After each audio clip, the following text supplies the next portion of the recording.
कल्याणला आणि आपण कल्याणलाच राहतो आणि याला आम्ही मानपाडा पोलीस स्टेशनला गेलो होतो.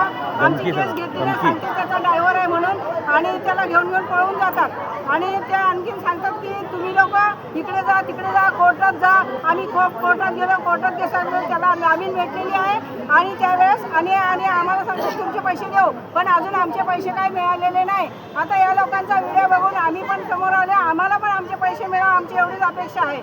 ते बाई बिचारी विधवा बाई आहे, तिचे 9 लाख रुपये 14 लाख रुपये तिचे घेतलेले आहेत. विधवा बाई आहे, तिच्या गावी जाऊन जमीन विकून तिचे पैसे घेतलेले आहेत त्या माणसाने आणि त्याची बायको आम्हाला धमक्या देते म्हणून धुमाळची बायको अश्विनी धुमाळ आणि त्याला घडी घडी सोडवते असं जामीनवर चांगले वकील लावून. आम्ही लोकांना न्याय कुठे मागणार? आम्ही लोक आम्हाला न्याय पाहिजे.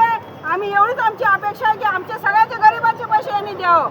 त्या कुत्र्यांनी चोरांनी या म्हणून धुमाळ 2018ला यांना फसवलं, 2026ला आम्हाला फसवलं. आता आमच्या नंतर पुढे अजून लोकांना नाही फसवणार त्याची गॅरंटी काय?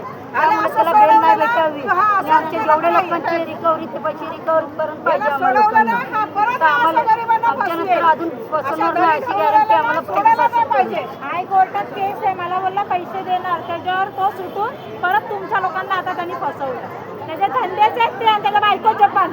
मला पण नाही धमक्या दिल्या तिने. रंडी तू काय नाही करणार? माणसं पाठवते मारायला या बाईला. रंडी तू काय नाही करणार करून?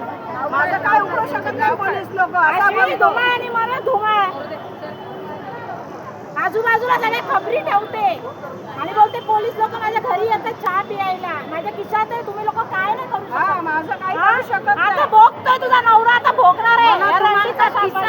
पुलिस लोक बोल रहे मला तुम्हाला दिले न्याय चाहिए, कानून अभी अंदर नहीं आना चाहिए, अभी अंदर न्याय चाहिए, हमारा पैसा चाहिए. आता आजूबाजूला सगळे असतील खबरी आणि खबर पोहोचवेल इथेच असणार ती. आणि आम्ही गरीब लोकांना